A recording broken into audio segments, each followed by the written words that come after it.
Tu me manques. Le message de ton ex reçu à 1 heure du mat. C'est marrant, comme ces messages-là arrivent jamais à 15 heures quand t'es occupé et blindé.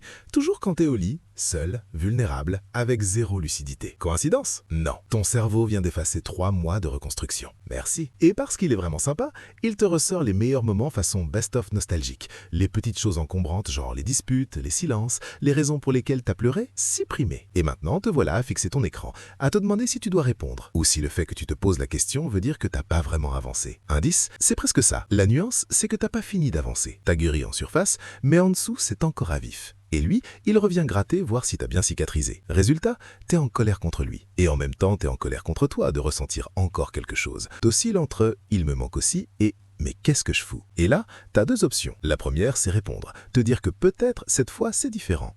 Que s'il écrit, c'est qu'il a compris quelque chose.